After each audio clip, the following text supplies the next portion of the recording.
je vais donner la parole dans quelques secondes à Corinne Joanneau, juste après l'avoir présentée en quelques mots. Donc, Corinne Joanneau est professeure de langue et littérature grecque à l'Université de Caen. Elle est membre du CRAM et elle est spécialiste de l'époque byzantine. Et elle a beaucoup travaillé sur la réception des auteurs anciens à l'époque byzantine et même jusqu'à la Renaissance, sur différents genres littéraires. Elle a travaillé sur différents genres littéraires, le roman grec par exemple, ou bien encore beaucoup aussi sur les historiens. C'est peut-être à ça que je vais limiter pour aujourd'hui cette présentation, parce que c'est pareil, de même que ce qu'Alban a dit pour Martin, il est impossible de donner toute la bibliographie de Corinne Joanneau, que vous retrouverez, ceci dit, facilement sur le site du CRAM, si vous voulez la consulter. Donc Corinne a beaucoup écrit aussi sur les historiens des XIe et XIIe siècles, les historiens grecs des XIe et XIIe siècles, comme par exemple Michel Psellos ou Kékoménos, et elle a coordonné relativement récemment encore un ouvrage collectif sur les silences de l'historien. Voilà, vous avez aussi beaucoup donc travaillé sur l'histoire de la réception, comme j'ai dit tout à l'heure, par exemple, assez récemment aussi sur la figure d'Alexandre. Vous allez nous parler aujourd'hui donc d'un autre auteur qui s'appelle Théodore Prodrome et sur ses poèmes historiques en l'honneur des empereurs Comnène. Voilà, merci Corinne par avance et je vous donne tout de suite la parole. Merci beaucoup pour votre invitation. Je suis pas sûre que le document qui apparaît sur l'écran soit très lisible. Enfin, en principe, il a été distribué aussi par PDF. Donc, pour cette séance du cycle Poésie et politique, j'ai choisi de vous proposer une étude consacrée à Théodore Prodrome, qui est sans doute l'un des auteurs les plus prolifiques de la Byzance des Comnènes, donc XIIe siècle. On lui doit une œuvre d'une étonnante variété, où coexistent écrits grammaticaux, philosophiques et théologiques, ouvrages de fiction, compositions rhétoriques et satiriques.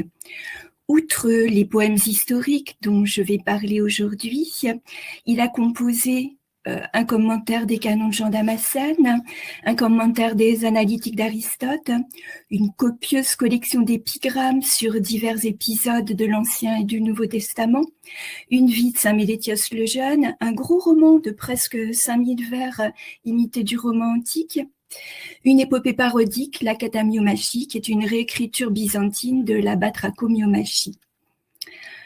Alors, pour ce qui est des poèmes historiques, dont le titre est imputable non à Prodrome lui-même ou à un de ses copistes, mais à leur éditeur Wolfram Hörantner, il constitue un vaste corpus de 79 poèmes que Hörantner a qualifié d'historiques parce qu'il s'agit de pièces de circonstances qui sont d'ailleurs d'étendue et de contenu fort variables. Une part importante de ces poèmes est adressée à des empereurs et impératrices ou à d'autres membres de la famille impériale.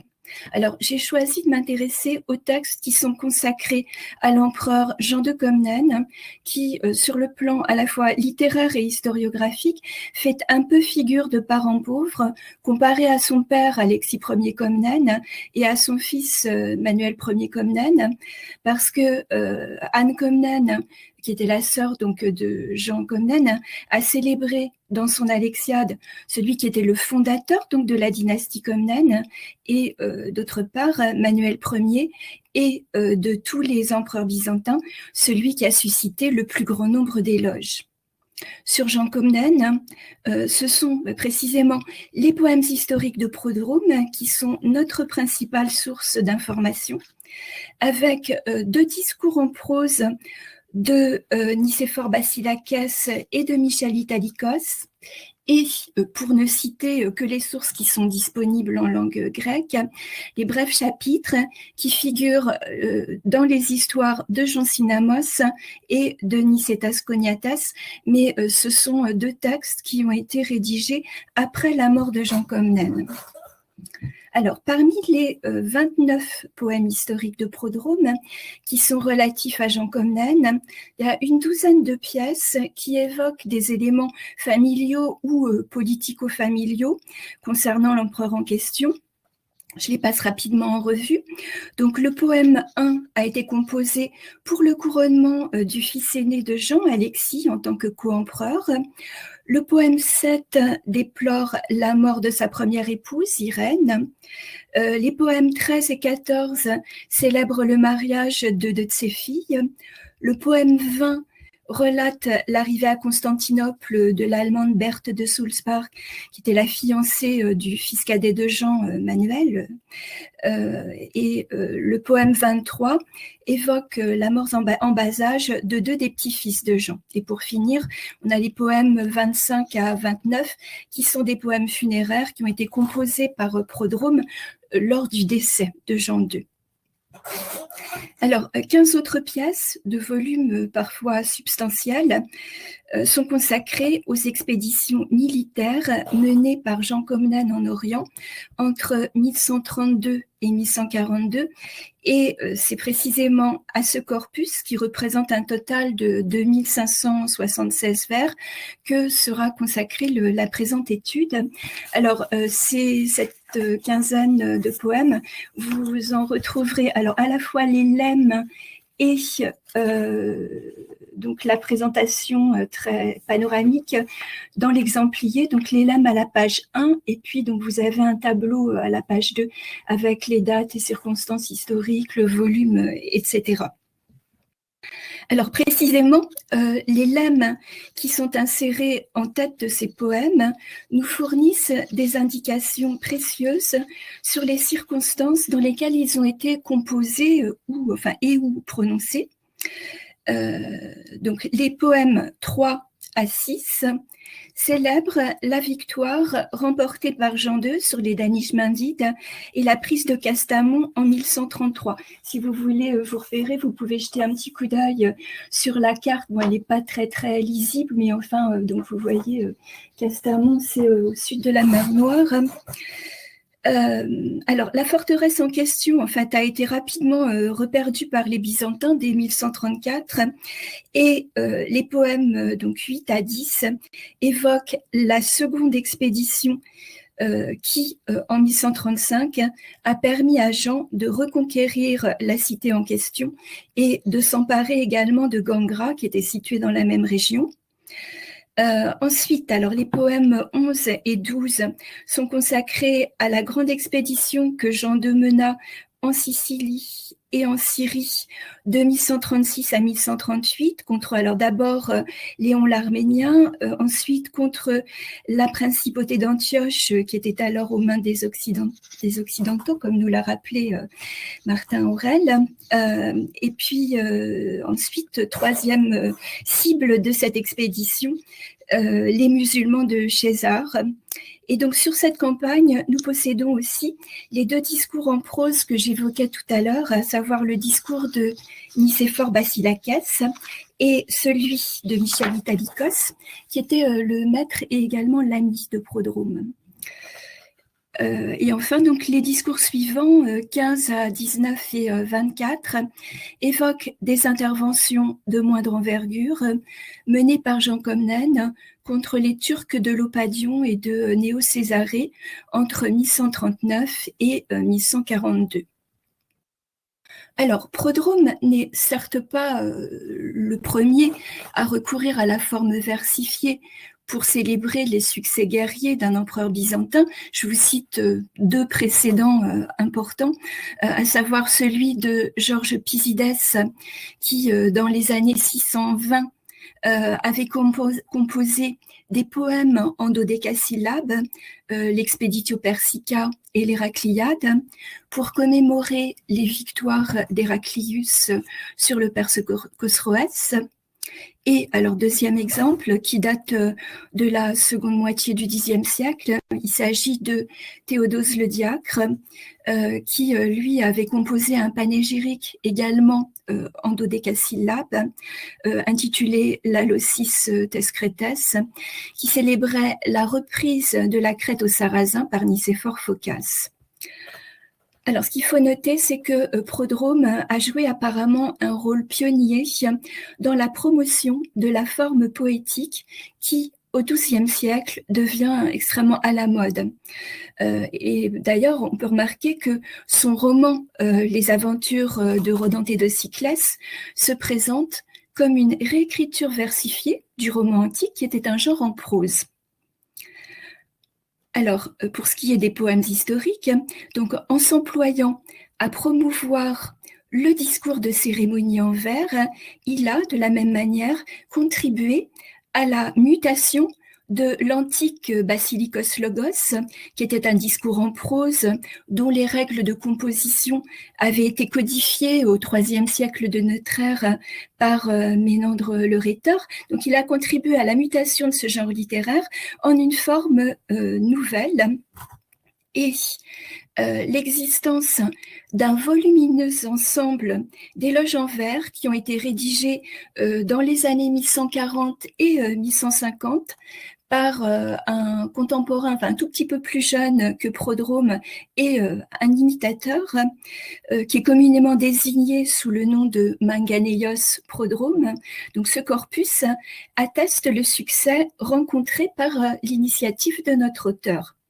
Et on constate que la mode des louanges versifiées s'est poursuivie au siècle suivant, au XIIIe et au XIVe siècle, avec des compositions poétiques, alors par exemple de Nicolas Irénikos en l'honneur de Jean III Vatatzès, de Manuel Olobolos en l'honneur de Michel VIII Paléologue, ou encore de Manuel Filès en l'honneur d'Andronique III Paléologue.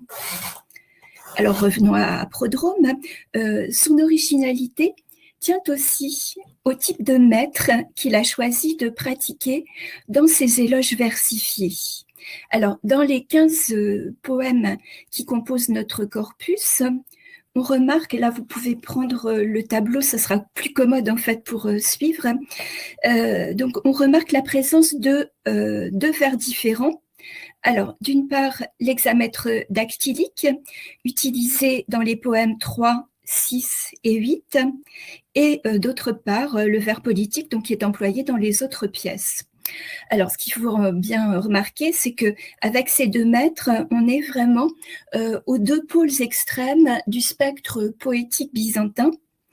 L'hexamètre, qui est un héritage évidemment de la poésie homérique, c'est un mètre de rythme quantitatif qui est fondé sur l'alternance des syllabes longues et brèves et qui était doué d'un prestigieux pédigré littéraire puisqu'il a été illustré après Homère par pour ne citer que les exemples les plus célèbres, le poète hellénistique Apollonios de Rhodes dans ses Argonautiques, ou encore, à date tardive, par le père de l'Église Grégoire de Nazianze, dans bon nombre de ses poèmes théologiques et autobiographiques, et au Ve siècle de notre ère par Nonos de Panopolis, dans ses Dionysiaques, une vaste épopée mythologique qui était très appréciée des Byzantins.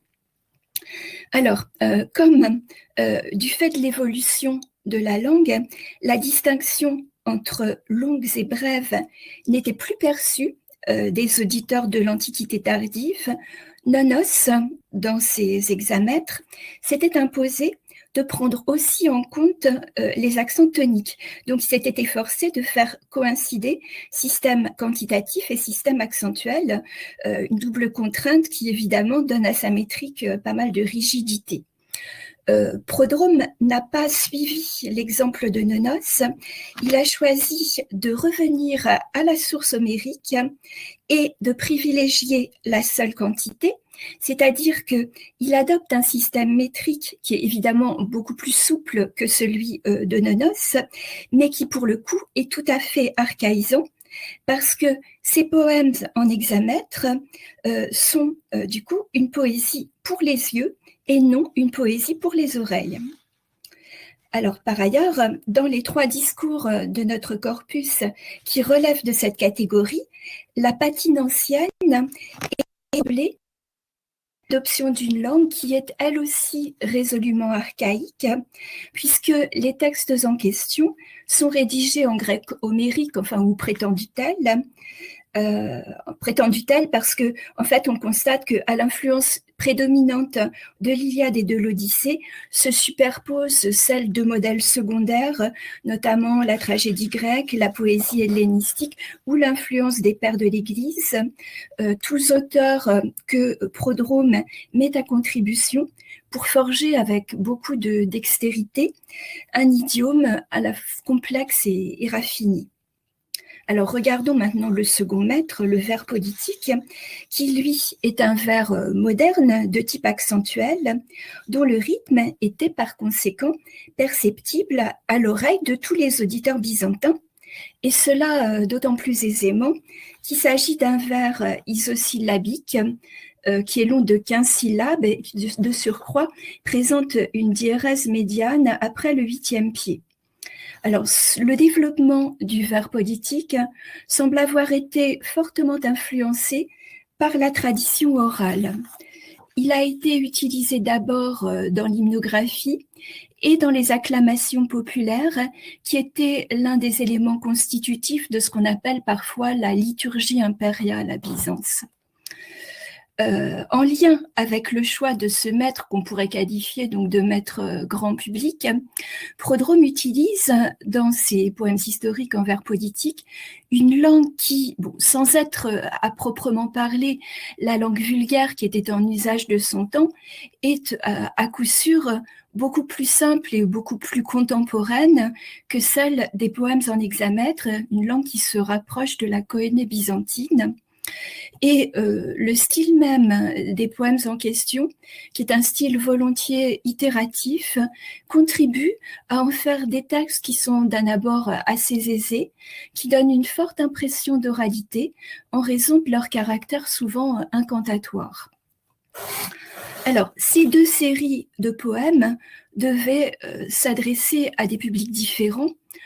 On peut supposer que les poèmes en hexamètre, qui relèvent d'un type d'écriture accessible uniquement à un public de connaisseurs, ont été récités, alors soit dans le cadre d'événements restreints organisés à la cour impériale, soit dans le cadre de ce qu'on appelle les théâtras, qui étaient des cercles littéraires qui, dans la Constantinople de l'époque comnène, était patronnée par des aristocrates qui étaient souvent proches du pouvoir impérial et qui offraient aux intellectuels en quête de cachet un espace d'expression extrêmement apprécié.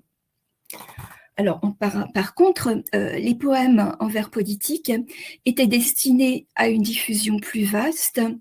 Ils ont dû être lus à l'occasion de cérémonies publiques et ils pouvaient évidemment toucher un public aux compétences hétérogènes.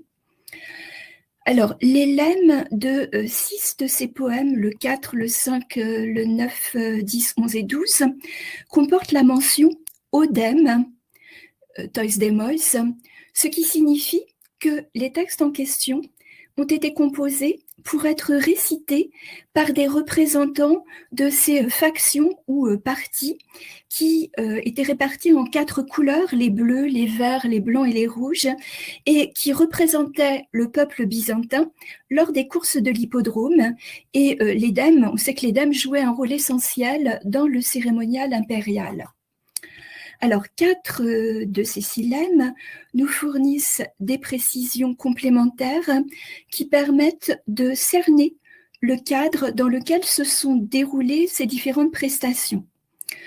On apprend donc que le poème 5 a été récité lors du triomphe organisé en 1133 pour célébrer la première prise de Castamon, afin d'inviter l'autocrator à s'asseoir sur le char que la ville avait apprêté à son intention. Les poèmes 9 et 10 ont été prononcés par les dames à Noël, le lemme dit à l'occasion de la naissance du Christ, et pour le second à l'Épiphanie, le lemme précise donc à l'occasion du baptême du Christ. Alors pour ce second poème, il est possible en fait qu'il ait été prononcé lors de la cérémonie au cours de laquelle le maître des rhéteurs et ses élèves déclamaient des éloges, mais alors pour le coup des éloges en prose en l'honneur de l'empereur, même si en fait on ne sait pas en toute certitude à quelle date exacte le rituel en question s'est mis en place. En fait, il n'est attesté de façon certaine qu'à partir du règne de Manuel Comnène. Et enfin, donc, le poème 12 a été récité à l'occasion d'une compétition hippique organisée par l'empereur pour le peuple de la ville. Alors, dans le poème 6, qui offre une description, pour le coup en hexamètre, du triomphe de 1133, Prodrome mentionne de manière très claire son rôle de parolier d'Édème en un passage qui paraît bien être une autoréférence aux poèmes 4 et 5 en vers politique qui ont précisément été conçus pour la cérémonie en question. Je vous lis le passage que vous avez donc à la page 3 de l'exemplier, non, enfin, fin de la page 2 de l'exemplier. Et ensuite, les hommes d'Édème, donc des motailles Andrés, s'avançaient en murmurant d'une bouche réjouie, des péans versifiés, fruit de mon labeur, je ne le dissimulerai pas. Et ces hommes étaient répartis en 4 groupes en fonction de leurs vêtements, blanc, pourpre, bleu, vert, etc. Alors, outre donc ces références au dème, il y a un autre élément qui, dans les lemmes des poèmes en vers politiques, confirme leur affinité avec la tradition populaire des acclamations. Il s'agit des indications d'ordre métalittéraire qui précisent que ces poèmes sont formés de dicastiques, decastica, c'est-à-dire de séries de strophes de divers. Il existe en effet un lien étroit entre acclamation et composition strophique, dont témoignent certains des chants, par exemple le chant gothique, qui ont été conservés dans le livre des cérémonies de Constantin Porphyrogénète. Alors, il convient malgré tout de ne pas trop forcer l'opposition entre, d'une part, donc, des poèmes en hexamètre appartenant à la haute littérature, et puis d'autre part, des poèmes en vers politique qui relèveraient de la sphère vulgaire.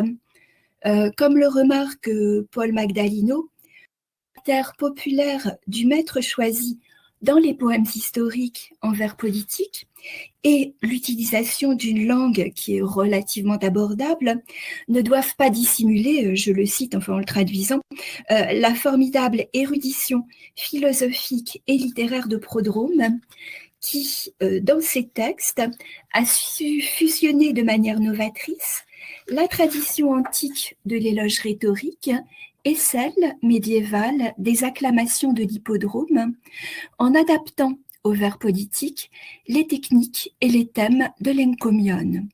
On pourrait, par exemple, assimiler le poème 4 à un épibathérios logos, un discours d'arrivée, le poème 5 qui invite Jean II à monter sur le char triomphal à un kletikos logos, un discours d'invitation, ou encore les poèmes 15 à 17 qui ont été composés pour le départ de Jean II en expédition à des propemptikoi logoi, des discours d'adieu, pour reprendre toute la terminologie qui était en usage chez les théoriciens de la rhétorique ancienne. Donc il existe en fait un degré assez important de porosité entre les poèmes historiques en hexamètre et ceux en vers politique, un degré de porosité qui tient à ce qu'ils poursuivent un but qui est identique, qui est de célébrer alors à la fois la personne de l'empereur et le pouvoir impérial. Et ça explique que Prodrome exploite dans les 2 groupes de textes un lot commun de topoi, dont je vais vous donner quelques exemples. Alors, l'empereur qui est présenté comme qualifié pour la victoire, les lemmes d'ailleurs des poèmes 8, 12, 16 et 24 le désignent comme mégalonikos, aux grandes victoires. Donc, l'empereur reçoit dans les poèmes en hexamètre le qualificatif homérique de ptoliportos, preneur de cité, à l'instar d'Achille ou d'Ulysse dans l'Iliade et l'Odyssée, tandis que dans les poèmes en vers politique, il est acclamé en tant que tropaiukos, détenteur de trophées. Dans les deux groupes de textes, il est régulièrement salué à titre de seigneur des Ozones, désignation qui rappelle à la fois les prétentions de Constantinople au titre de Nouvelle-Rome et également ses aspirations à la domination universelle. Dans le poème 3, en hexamètre, on trouve la formule anax polymocte pour à titre d'adresse à Jean II, donc Seigneur tant éprouvé. Alors la formule en question, elle évoque évidemment Ulysse, héros Polutlas ou Polupatès, pour reprendre le terme qui est utilisé par Eustade de Thessalonique dans ses commentaires de l'Odyssée. Mais en même temps, l'épithète en question, cette épithète de Polymoctos, elle renvoie aussi à une thématique qui est proprement byzantine, qui est celle du ponos impérial, de la peine que se donne l'empereur pour ses sujets, une thématique qui, dans le poème 11 en vers politique, est illustrée par l'évocation des flots de sueur versés par l'empereur pour le salut de son peuple. Alors, dans le poème 6 en hexamètre, Prodrome compare longuement l'impatience joyeuse de Constantinople attendant le retour de l'empereur victorieux à celle d'une fiancée attendant la venue de son époux. Et ce faisant, il insiste sur le lien étroit qui, dans l'imaginaire impérial byzantin, unissait l'empereur et la cité reine. Or, ce lien, il est mis en évidence aussi dans les poèmes 9 et 10, qui sont deux hymnes en vers politique, où la même thématique s'exprime, mais dans un registre un petit peu différent, à travers des prosopopées où la ville de Constantinople parle en tant que mère et servante de Jean II et formule le désir ardent de sa présence. On retrouve aussi dans les deux groupes de textes certains motifs qui témoignent des inflexions nouvelles introduites dans l'idéologie impériale par la dynastie des Comnènes, qui est caractérisée donc par son esprit de conquête, ses tendances martiales et aussi par ce qu'on pourrait appeler son côté clanique. Alors, par exemple, l'emploi d'images synégétiques pour parler des expéditions militaires de l'empereur illustre la conception plus agressive de la politique extérieure qui se développe à cette époque.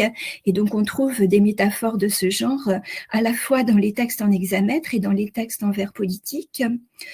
Prodrome, dans les deux groupes aussi de poèmes, accorde beaucoup de place au motif de la légitimité dynastique. Il se plaît notamment à présenter Jean II comme un empereur né dans la pourpre, et il le décrit volontiers entouré de ce qu'il appelle la tétrade de ses fils, l'aîné Alexis, donc qui avait été associé au pouvoir à partir de 1122, et les trois autres qui étaient Sébastocratores.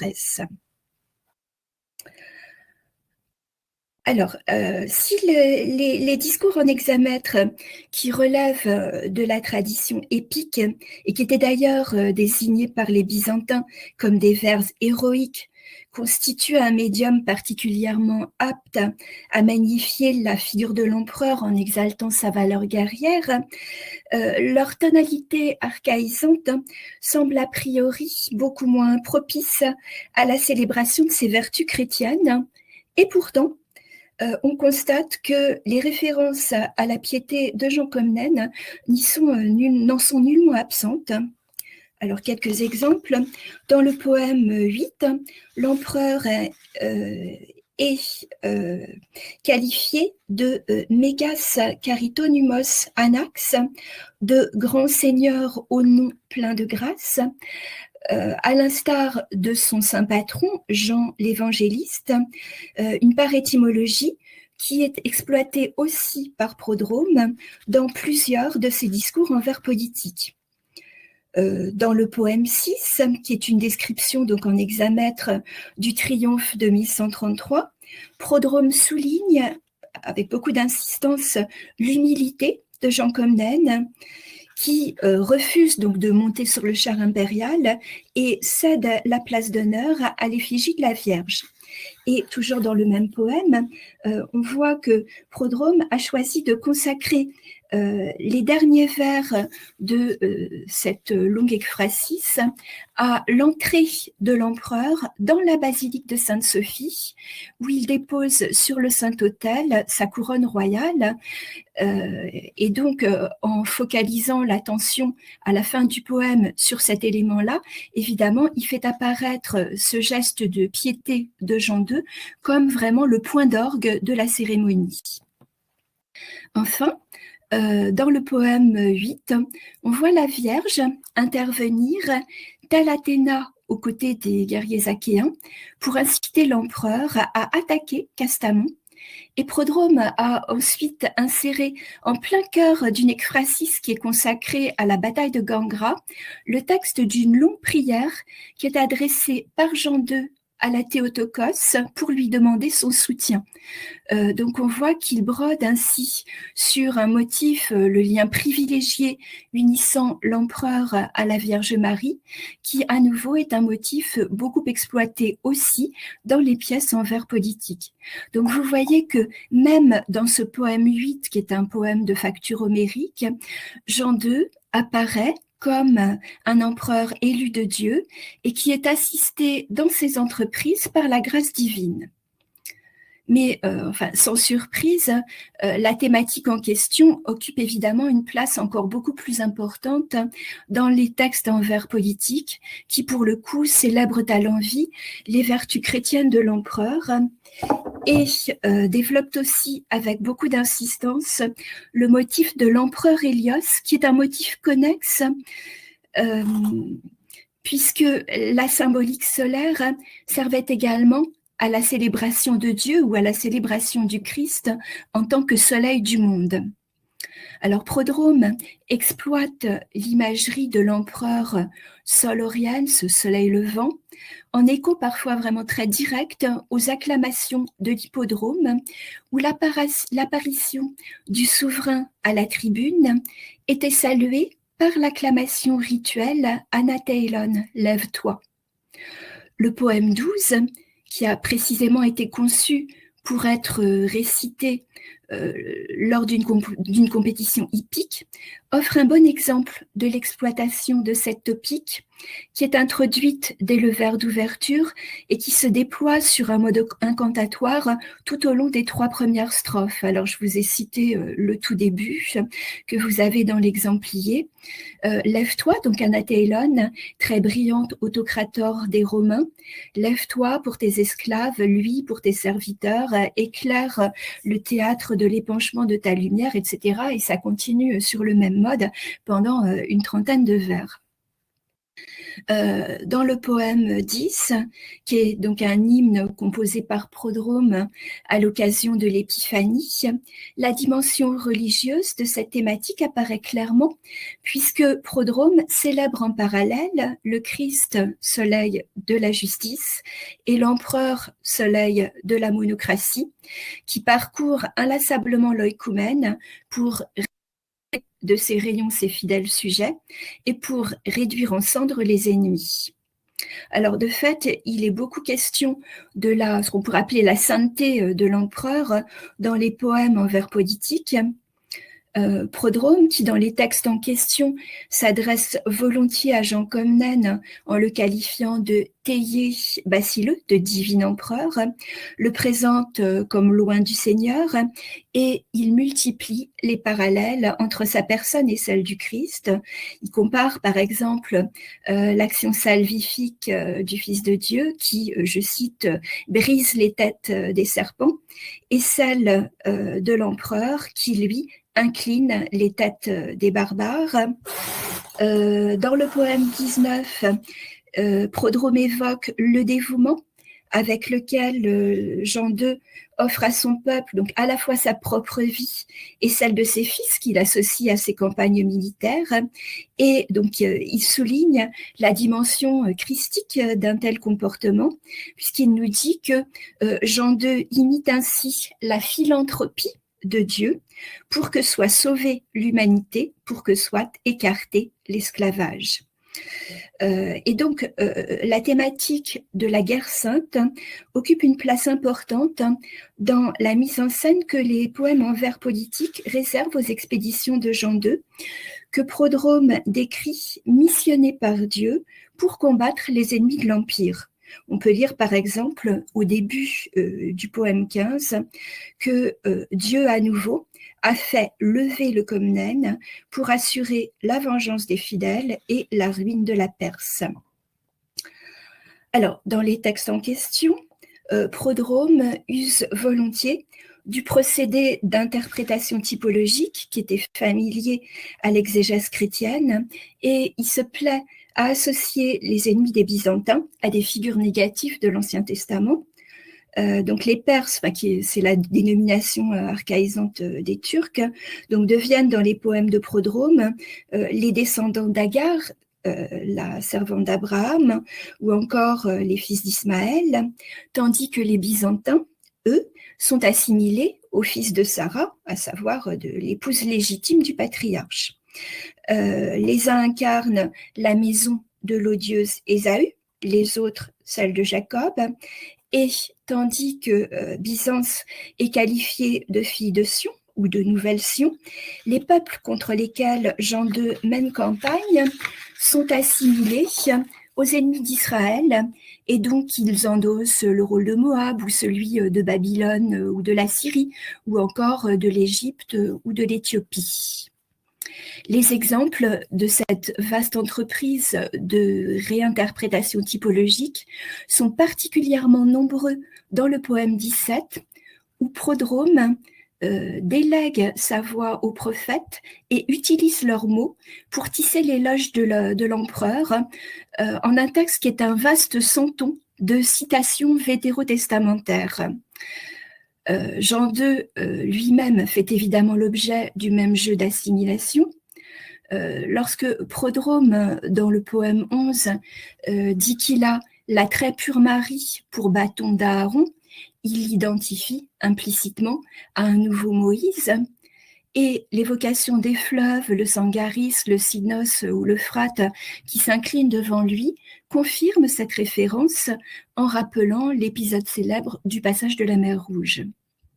Dans le poème 17, notre auteur, à 2 reprises, qualifie l'empereur de nouveau David, puis, par la voix de Jérémie, il se sert du récit de l'élection du prophète pour dire l'élection du Comnène, choisi par Dieu pour devenir autocrator de toute la terre. Donc je vous lis le passage, vous l'avez dans l'exemplier. Donc voici, très grand autocrator des Romains, ce que Dieu te dit avec la langue prophétique de Jérémie. Je t'ai vu, je te comprends, je t'ai éprouvé. Avant que tu sois conçu en des entrailles, moi-même je te connais. Et avant que tu sortes du ventre de ta mère, moi-même je t'ai sanctifié et fait autocrator de toute la terre. Et devant tes pieds, j'ai mis les coups de tous tes ennemis. Et avec toi je partirai et avec toi ferai campagne, te protégeant, t'abritant, assurant ton salut et ta garde dans tous tes jours et dans toute ta vie. Alors évidemment, les différents articles de l'idéologie impériale dont Prodrome se fait ainsi le porte-parole dans ses poèmes historiques se retrouvent aussi dans la plupart des éloges impériaux en prose. Et alors pour terminer cet exposé, je voudrais tâcher de voir si par-delà l'originalité formelle des poèmes de Prodrome, ces panégyriques versifiés présentent aussi des spécificités de contenu qui contribueraient à les démarquer des encomiats de facture traditionnelle et qui, plus précisément, seraient induits par l'adoption de l'écriture en vers.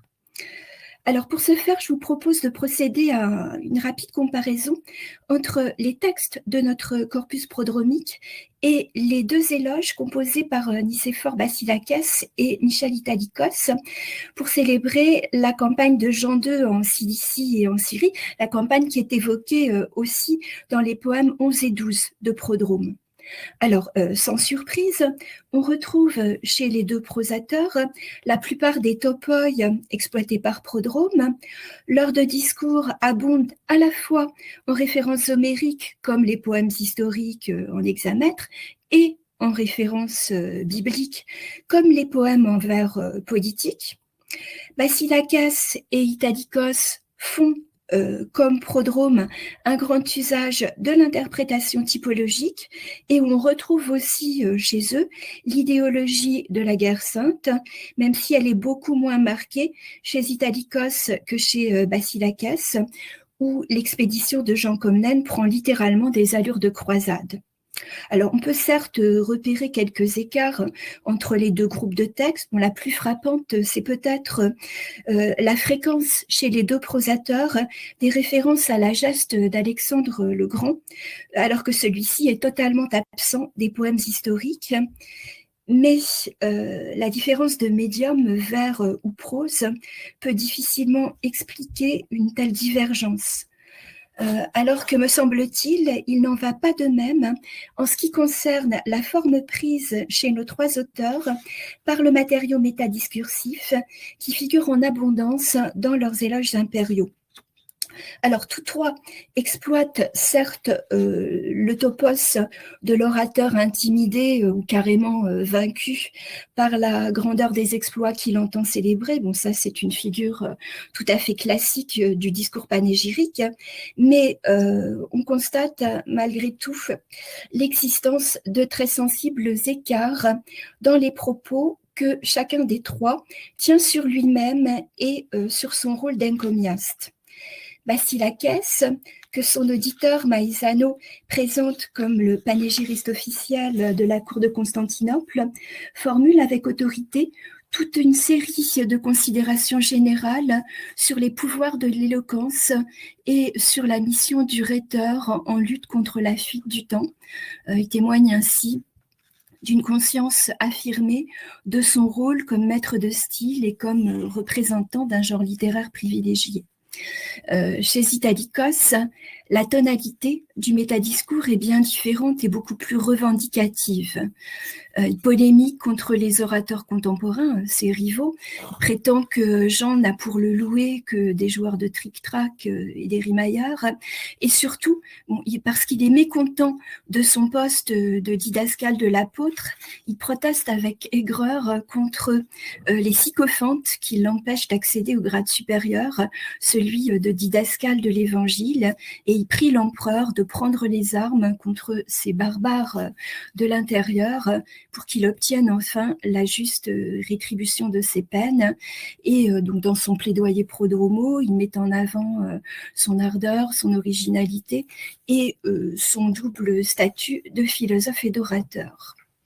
Alors venons-en maintenant à Prodrome, qui tient un discours très abondant sur lui-même, plus disparate me semble-t-il, et un discours qui surtout est largement conditionné par le choix qu'il a fait de la forme poétique. Alors, le motif du poète mendiant, qui est au cœur des ce qu'on appelle les poèmes ptocoprodromiques en grec vulgaire, dont la paternité revient sans doute aussi à Prodrome, et donc qui mettent en scène un pauvre Prodrome qui sans cesse clame famine. Donc ce motif du poète mendiant, il occupe une place notable dans les développements autoréférentiels des poèmes historiques. Prodrome y développe le portrait plein d'autodérision d'un intellectuel de rang subalterne et de tempérament peu héroïque, serviteur né d'un serviteur, 3 fois esclave, tridoulos de l'empereur, et 3 fois plus lâche qu'un lièvre, trideilos, donc là il y a un jeu de mots sur les deux termes, et qui a pour principal ennemi la maudite pauvreté qu'il implore le souverain de combattre en sa faveur. Alors, l'élaboration de cet autoportrait comique, que l'on ne rencontre que dans les poèmes en vers politique, est assurément en phase avec l'éthos du maître en question, même si certains commentateurs ont estimé peu probable que les vers en question aient été déclamés lors de cérémonies publiques et pensent qu'il doit s'agir plutôt d'ajouts postérieurs. L'autre élément qui est mis en avant dans les passages autoréférentiels des poèmes historiques concerne la mission du poète, son rôle d'encomiaste. On le voit revendiquer fièrement dans le poème 8 en hexamètre la paternité des cris, exaltant les mégalates laerga du Comnéniade. Je les graverai, déclare-t-il, dans des livres, afin que la postérité aussi y ait part, qu'ils ne meurent pas, et que les étrangers fils d'Arès t'honorent comme un dieu, une affirmation qui paraît battre en brèche la thèse invoquée dans beaucoup d'études récentes, selon laquelle la poésie byzantine ne serait qu'une espèce de journalisme et les œuvres des poètes byzantins des one-time events, répondant aux sollicitations du moment mais sans aucun souci de la postérité. Dans le poème 6, qui est lui aussi en hexamètre, c'est à son rôle de parolier d'Édème que Prodrome fait référence lorsque, évoquant la couronne de discours tressée pour le grand empereur lors du triomphe de 1133, il affirme « Et si j'ai moi aussi œuvré tant soit peu à cette divine couronne, que d'autres de leur bouche la produisent, tandis que je garde le silence. » Alors, dans le passage en question, les dèmes apparaissent comme les porte-voix de Prodrome, mais en fait, Prodrome lui-même aime à se faire l'écho des prophètes et à emprunter pour tisser la louange de l'empereur la voix des héros de l'Ancien Testament, et notamment la voix du plus prestigieux d'entre eux, le roi David, qui était l'auteur supposé des psaumes. Alors certes, la référence à David en tant que chantre n'est pas complètement inconnue des éloges en prose, mais l'insistance que met Prodrome à revêtir le masque du psalmiste tient sans doute pour une large part à la forme de ces éloges, qui sont des éloges en vers, comme les psaumes de celui qu'il appelle le citared ou le prophète musicien. Alors, regardons peut-être uniquement le passage du poème 11. S'il suffisait, maître, pour dire tes faits de guerre, la langue, la voix, la bouche, le cœur d'un homme, à coup sûr, j'aurais à présent invité toute voix et toute langue chanteuse d'hymne à participer à une sublime proclamation, et je les aurais poussés à célébrer tes exploits, mais puisque tes victoires sont victorieuses d'un esprit humain, c'est à David, le prophète musicien, que j'emprunte, empereur, les laudateurs de tes hauts faits, et j'invite aussi le ciel et les êtres inanimés à te chanter comme un dieu en des discours ineffables, louez-Jean, mon puissant Seigneur, vous tous, astres et lumières, soleil et lune. Et là, en fait, on a une reprise du début du psaume 148. Dans le poème 17, donc, qui est un éloge en forme de centon, constitué d'une suite de citations des Écritures, c'est à David, encore, que Prodrome accorde le rôle de principal porte-parole, comme il l'annonce dans les 2 strophes d'ouverture, où, invoquant son incapacité à participer physiquement aux expéditions militaires de Jean Comnène, il déclare qu'il fera escorte à l'empereur et qu'il combattra pour lui de ses prières en recourant, par défiance envers son propre fond, au médium de voix étrangères. Et donc, il dit « Mais puisque je suis bien conscient de toute la sordidité de mon existence, je ne m'enhardis pas à t'offrir de moi-même les fruits de ma prière, mais c'est au sage prophète que j'emprunte mes dires, et surtout à la lyre de David, mise en branle par l'esprit, et je les prends à l'instant même pour collaborateurs et compagnons de prière. » Et de fait, ce sont bien des paroles empruntées à David, c'est-à-dire au livre des psaumes, qui composent les 5 premières strophes de l'éloge de Jean 2, et qui le referme en une seconde série de 5 décastiques. Et les autres citations qui sont tirées de 11 des 12 petits prophètes, des 3 prophètes majeurs et de Daniel viennent s'insérer à l'intérieur de cet anneau davidique. Il me semble que Prodrome joue un jeu assez ambigu en mettant ainsi la main sur la figure de David, qui était, dans l'imaginaire byzantin, l'archétype même du pouvoir impérial. Et donc, il met la main sur lui pour en faire un modèle du chantre inspiré, donc un tupos de ce qu'il est lui-même, à savoir un poète encomiaste. On est fondé à se demander si, en annexant ainsi le rôle de David, il ne s'emploie pas à voler subrepticement la première place à l'empereur. Alors, l'autre figure biblique qui, dans les passages autoréférentiels des poèmes historiques, entre en concurrence avec David est celle de Saint Jean-Baptiste, le précurseur, qui est un homonyme de notre poète, puisque prodromos, ça veut dire précurseur. Et donc, Prodrome invoque volontiers le nom du Baptiste en manière de sphragus, en manière de signature. L'ombre du précurseur apparaît de manière particulièrement insistante dans le poème 16, où Prodrome, à 4 reprises, s'assimile à celui qu'il présente comme la branche maîtresse des prophètes, pour annoncer à Jean Comnène des triomphes qui prennent donc ipso facto une coloration christique. Dans la dernière de ces 4 séquences autoréférentielles, on voit toutefois reparaître aussi la persona du poète mendiant dont nous parlions tout à l'heure, poète mendiant qui, tout en revendiquant pour ses vaticinations poétiques le patronage du Baptiste, s'affirme en rébellion contre l'ascétisme du prophète du désert. Donc je vous lis le passage qui est dans l'exemplier. Tu as aussi en moi, Prodrome, donc le précurseur, un très ardent serviteur qui, depuis le rude désert, l'aride pauvreté, maudite et chagrine, revient aujourd'hui vers toi. Sauve-moi, je t'en prie, car je hais les sauterelles, je hais le miel amer, la ceinture de peau et l'épais vêtement fait de poils de chameau. Je suis de naissance la voix de celui qui crie, qu'ai-je à voir avec le désert? C'est à la ville que je veux parler, ce sont les foules que je veux fréquenter, et c'est pour les brillantes victoires de ta majesté que je veux chanter le péant, puisse-t-elle se multiplier pour toi, plus que le sable de la mer, que les astres du ciel et les feuilles des arbres. Donc, dans ces vers qui constituent la conclusion du poème, on constate qu'à nouveau, et de façon tout à fait claire, la figure du poète vient voler la vedette à l'empereur, que les premiers vers de l'éloge célébraient avec emphase comme le grand soleil de la Nouvelle Rome.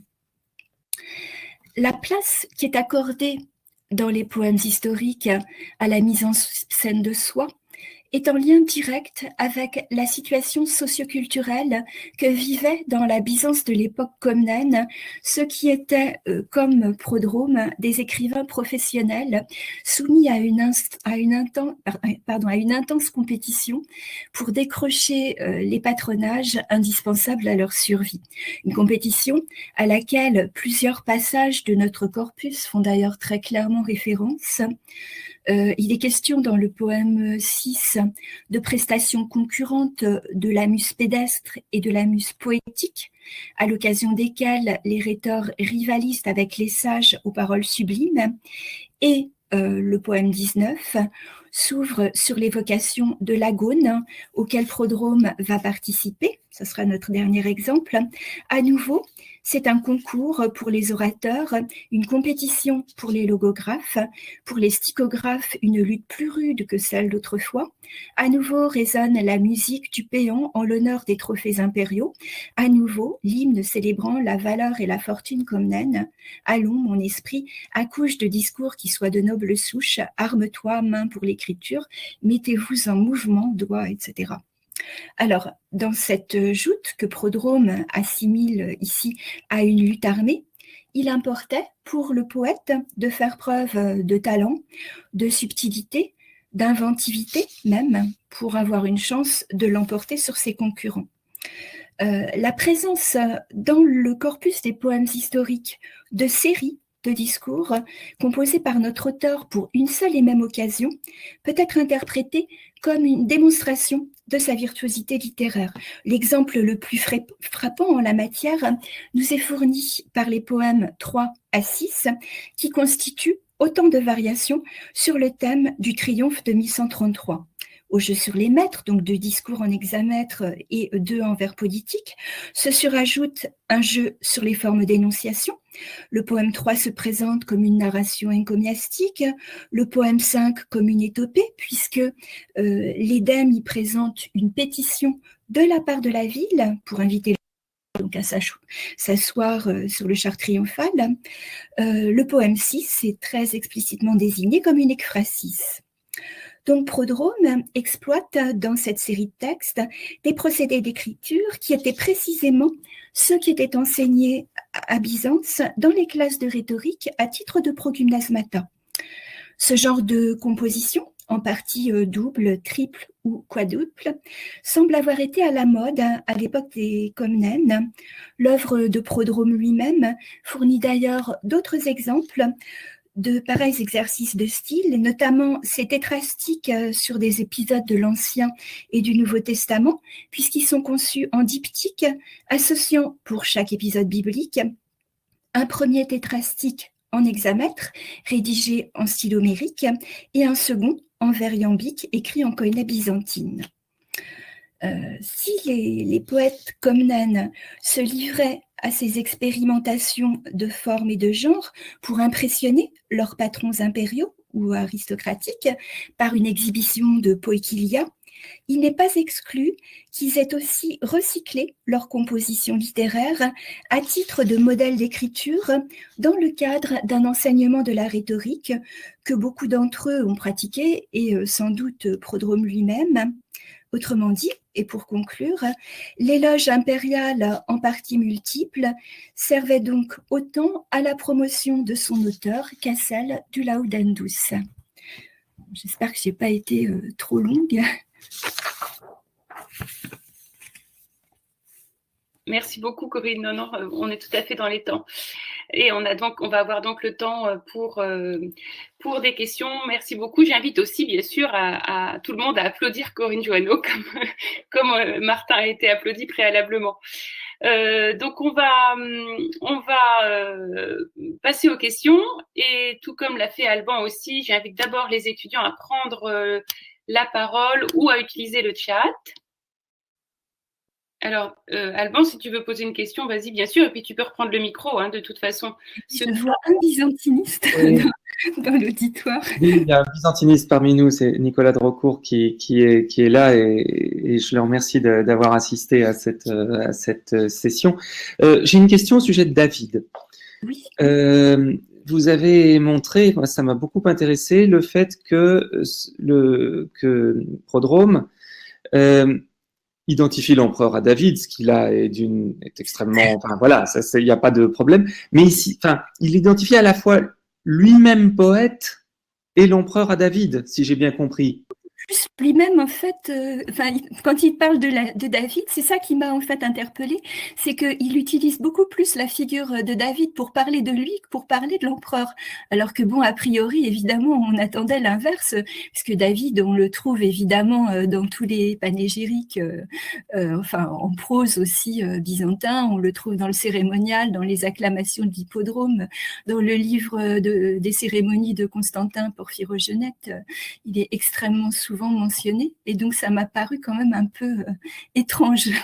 Oui, en Occident aussi, Charlemagne, dans la poésie carolingienne, c'est David, sous la plume d'Alcuin, par exemple.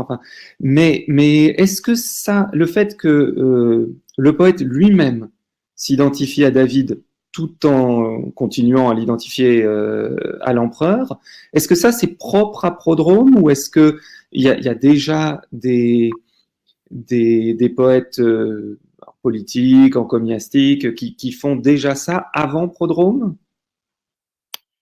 Alors, l'utilisation quand même de David en tant que chantre, bon, c'est certainement pas un unicum chez Prodrome. Alors, bon, le corpus des éloges impériaux est tellement vaste que je pourrais pas vous donner une réponse qui soit fiable, enfin, à 100%. Donc, moi, j'ai regardé très près donc mes deux discours en prose en parallèle.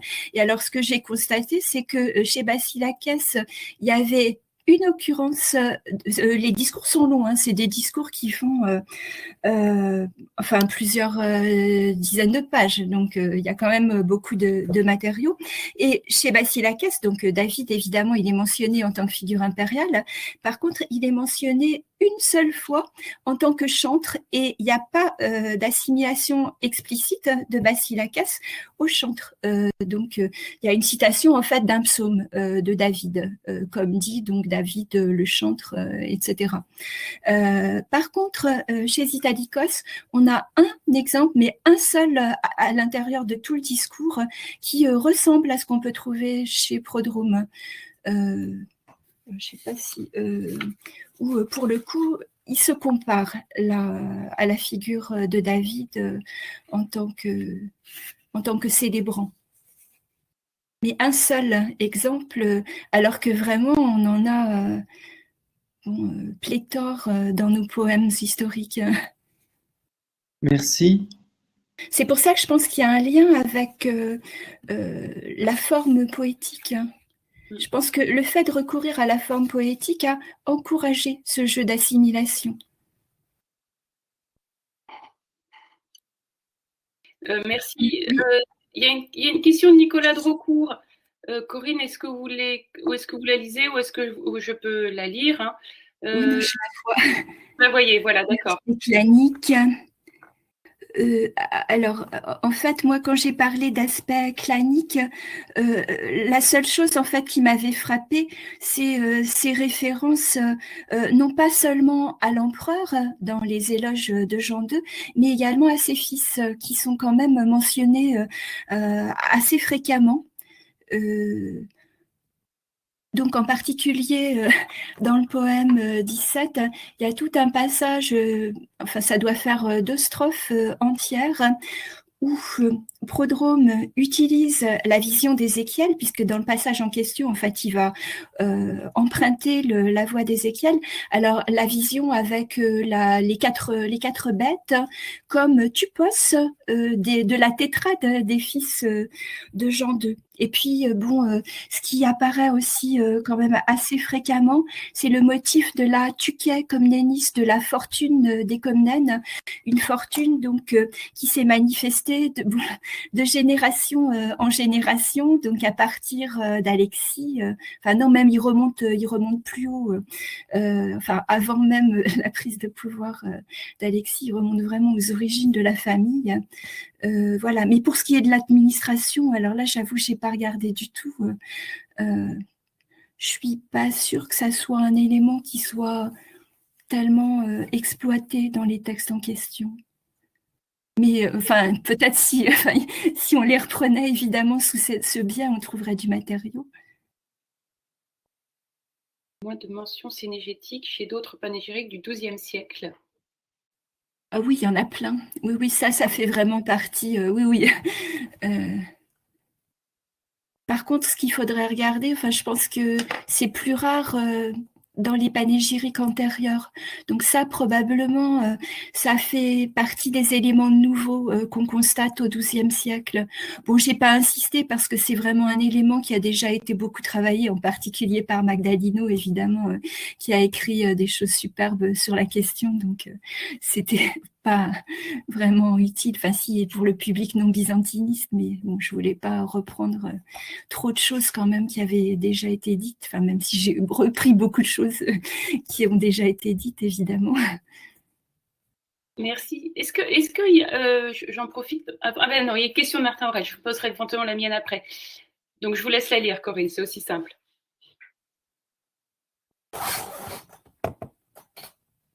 Oui, alors guerre sainte, ça c'est nouveau au XIIe siècle pour le coup dans les panégyriques enfin nouveau, c'est vraiment quelque chose qui est mis en avant par la dynastie Comnène et par ses encomiastes. Oui, il est un petit peu question quand même parfois du patriarche dans certains des textes. Par exemple, dans la description du triomphe de 1133.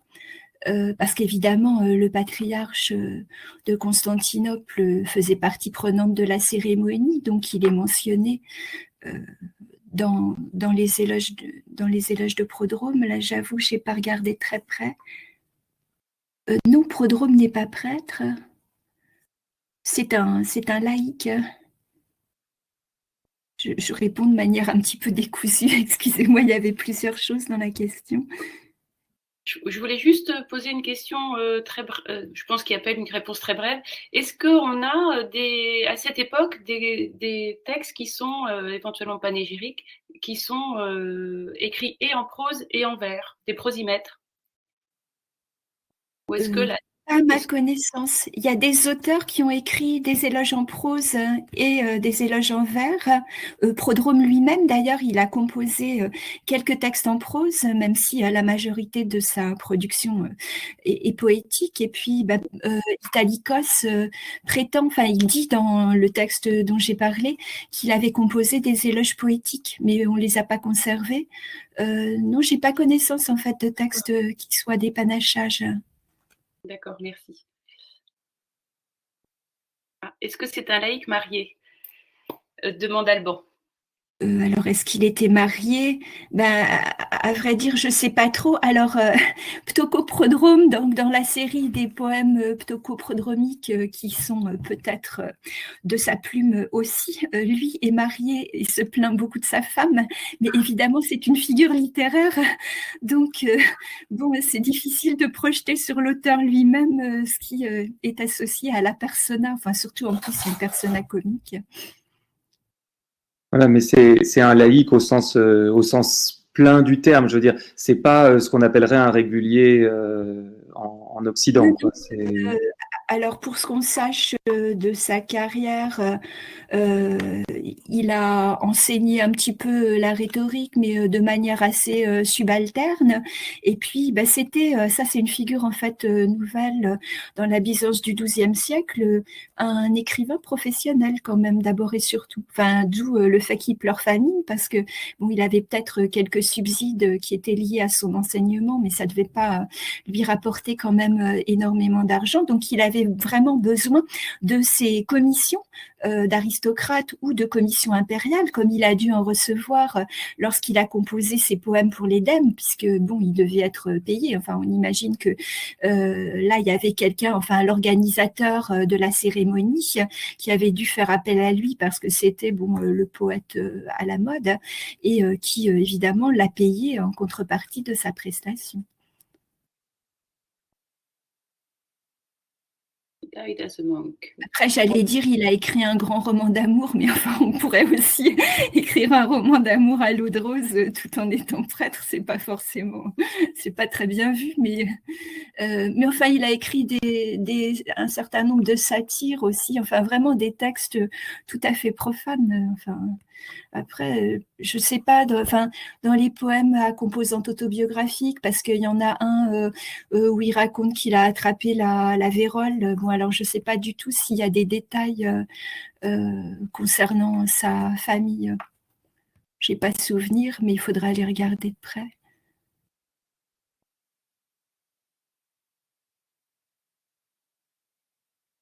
Ah oui, il est mort comme moine, mais ça, bon, c'est un grand classique à Byzance de recevoir la tonsure juste avant de rendre l'âme. Ça permet d'avoir une garantie pour aller au paradis. Donc, bon, il y a beaucoup d'autres cas du même genre. Oui, c'est ce que je disais. Le fait c'est la même chose en Occident, à la même époque, hein, mourir après avoir fait profession monastique, c'est effectivement une bonne garantie d'aller. Pardon, sur ces vieux jours, il était hébergé dans un monastère il avait une pension, apparemment, une espèce de pension alimentaire, enfin, parce qu'il était en mauvaise santé, etc. Donc, c'est visiblement rapproché de la religion sur ces vieux jours. Bon, ben, merci beaucoup. On regrette beaucoup de ne pas avoir pu vous recevoir en chair et en os pour cette session, mais voilà. Dans les conditions actuelles, c'était vraiment très bien d'avoir pu faire ça de cette manière et merci. Voilà. C'est quand même un bon succès d'année. Merci à vous.